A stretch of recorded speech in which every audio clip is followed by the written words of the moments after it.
ದೇವನಹಳ್ಳಿಯಲ್ಲಿ ಭಾರತೀಯ ಕಿಸಾನ್ ಸಂಘದಿಂದ ಪ್ರತಿಭಟನೆ. ತಾಲೂಕು ಆಡಳಿತದಿಂದ ಗೋಮಾಳ ಜಮೀನು ಉಳಿಸಲು ಆಗ್ತಾ ಇಲ್ಲ. ದೇವನಹಳ್ಳಿಯಲ್ಲಿ ಭಾರತೀಯ ಕಿಸಾನ್ ಸಂಘದಿಂದ ಪ್ರತಿಭಟನೆಯನ್ನ ಮಾಡಲಾಗಿದೆ. ತಾಲೂಕು ಆಡಳಿತದಿಂದ ಗೋಮಾಳವನ್ನ ಜಮೀನೇನಿದೆ ಅದನ್ನ ಉಳಿಸ್ಲಿಕ್ಕೆ ಆಗ್ತಾ ಇಲ್ಲ. ಭೂಗಳ್ಳರ ಪರ ಸರ್ಕಾರಿ ಅಧಿಕಾರಿಗಳು ಕೆಲಸವನ್ನ ಮಾಡ್ತಾ ಇದ್ದಾರೆ. ಕೆರೆ, ರಾಜಕಾಲುವೆ, ಕುಂಟೆ, ಬಂಡಿದಾರಿಗಳ ಅಕ್ರಮ ಒತ್ತುವರಿಯನ್ನ ಮಾಡ್ತಾ ಇದ್ದಾರೆ. ಡಿಸಿಗೆ ಎಷ್ಟೇ ಬಾರಿ ಮನವಿಯನ್ನ ಮಾಡ್ಕೊಂಡ್ರು ಕೂಡ ಯಾವುದೇ ರೀತಿಯ ಕ್ರಮವನ್ನ ಜರುಗಿಸಿಲ್ಲ ಅಂತ ಆಕ್ರೋಶವನ್ನ ವ್ಯಕ್ತಪಡಿಸ್ತಾ ಇದ್ದಾರೆ. ಕೂಡಲೇ ಕಾನೂನಿನ ಪ್ರಕಾರ ಕ್ರಮ ಆಗಬೇಕು. ಕೋಟ್ಯಾಂತರ ಮೌಲ್ಯದ ಸರ್ಕಾರಿ ಜಾಗವನ್ನ ಉಳಿಸಬೇಕು. ಭಾರತೀಯ ಕಿಸಾನ್ ಸಂಘದಿಂದ ಜಿಲ್ಲಾಡಳಿತ ಭವನದ ಮುಂದೆ ಪ್ರೊಟೆಸ್ಟ್ ಅನ್ನ ಮಾಡಲಾಗಿದೆ. ದೇವನಹಳ್ಳಿಯಲ್ಲಿ ಭಾರತೀಯ ಕಿಸಾನ್ ಸಂಘದಿಂದ ಈ ಒಂದು ಪ್ರತಿಭಟನೆಯನ್ನ ಮಾಡಲಾಗಿದೆ. ತಾಲೂಕು ಆಡಳಿತದಿಂದ ಗೋಮಾಳ ಜಮೀನನ್ನ ಉಳಿಸಲು ಆಗ್ತಾ ಇಲ್ಲ. ದಯವಿಟ್ಟು ಆ ಒಂದು ಜಮೀನನ್ನ ಉಳಿಸಿ. ಭೂಗಳ್ಳರ ಪರ ಸರ್ಕಾರಿ ಅಧಿಕಾರಿಗಳು ಕೆಲಸವನ್ನ ಮಾಡ್ತಾ ಇದ್ದಾರೆ. ಕೆರೆ ಆಗಿರಬಹುದು, ರಾಜಕಾಲುವೆ, ಕುಂಟೆ, ಬಂಡಿ ದಾರಿಗಳು ಅದೆಲ್ಲವನ್ನು ಕೂಡ ಒತ್ತುವರಿ ಮಾಡ್ಕೊಳ್ತಾ ಇದ್ದಾರೆ. ಡಿಸಿಗೆ ಸಾಕಷ್ಟು ಬಾರಿ ಮನವಿ ಕೂಡ ಮಾಡ್ಕೊಂಡಿದ್ದೀವಿ, ಆದ್ರೆ ಯಾವುದೇ ರೀತಿಯ ಪ್ರಯೋಜನ ಆಗಿಲ್ಲ.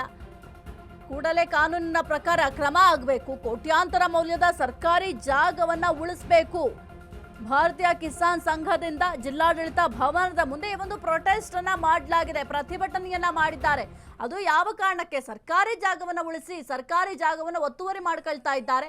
ಇದೇ ರೀತಿ ಸರ್ಕಾರಿ ಜಾಗವನ್ನು ಒತ್ತುವರಿ ಮಾಡ್ತಾ ಹೋದ್ರೆ ಮುಂದೆ ಏನೆಲ್ಲ ಅನಾಹುತಗಳಾಗುತ್ತೆ. ಹಾಗಾಗಿ ಒಂದು ಸರ್ಕಾರಿ ಜಾಗ ಉಳಿಸಬೇಕು ಅಂತ ಈ ಒಂದು ಪ್ರೊಟೆಸ್ಟ್ ಅನ್ನ ಮಾಡಿದ್ದಾರೆ.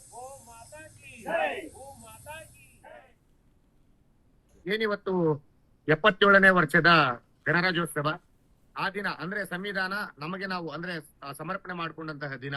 ಆ ದಿನ ಇವತ್ತು ನಾವು ಜಿಲ್ಲಾ ಆಡಳಿತ ಭವನದ ಮುಂದೆ ನಾವೇನ್ ಭಾರತೀಯ ಕಿಸಾನ್ ಸಂಘದವರು ಕೂತು ಧರಣಿ ಮಾಡ್ತಾ ಇದೀವಿ. ಏನಪ್ಪ ವಿಚಾರ ಅಂದ್ರೆ ಸರ್ಕಾರದ ಆದೇಶ ಇದೆ, ಸರ್ಕಾರಿ ಜಾಗಗಳನ್ನ ಒತ್ತುವರಿ ಮಾಡಿದ್ರೆ ಮುಕ್ತವಾಗಿ ಅದನ್ನ ಬಿಡಿಸಿ ಅಂತೇಳಿ.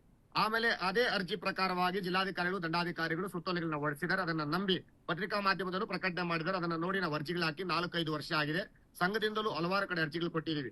ಆದ್ರೆ ಸರ್ಕಾರಿ ಜಾಗ ಇಂಥದ್ದು ಅಂತೇಳಿ ನಾವು ತೋರಿಸಿ ಪೂರಕವಾದ ದಾಖಲೆಗಳು ಕೊಟ್ಟಿದ್ರು ಸಹ ಅದನ್ನ ತೆರವು ಮಾಡದೆ ಅದಕ್ಕೆ ಮೂಲಭೂತ ದಾಖಲೆಗಳನ್ನ ಮಾಡ್ಕೊಳ್ಳಿಕ್ಕೆ ಅಧಿಕಾರಿಗಳು ಮುಂದಾಗಿದ್ದಾರೆ. ಅಂದ್ರೆ ಭೂಗಳ್ಳರ ಪರವಾಗಿ ನಿಂತು ಅವರಿಗೆ ವ್ಯವಸ್ಥಿತವಾಗಿ ಸಹಕಾರ ಕೊಡ್ತಾರೆ. ಅದರಿಂದ ಸಂಘದ ಮೇಲೆ ಮತ್ತೆ ವ್ಯಕ್ತಿಗತವಾಗಿ ನಮ್ಮ ಮೇಲೆ ಹಲವಾರು ಕೇಸುಗಳು, ಕಂಪ್ಲೇಂಟ್ಗಳು ದಾಖಲೆ ನಡೀಬೇಕಾದಂತ ಕರ್ತವ್ಯಗಳು ಏನು ಈ ಒಂದು ಕಾರ್ಯಾಂಗ, ಶಾಸಕಾಂಗ, ನ್ಯಾಯಾಂಗ ವ್ಯವಸ್ಥೆಯಲ್ಲಿ ಆಗ್ತಾ ಇರುವಂತ ಒಂದು ಅನಾಚಾರಗಳು, ಭ್ರಷ್ಟಾಚಾರ ವ್ಯವಸ್ಥೆ ತುಂಬಾ ತಾಂಡವಾಡ್ತಾ ಇದೆ.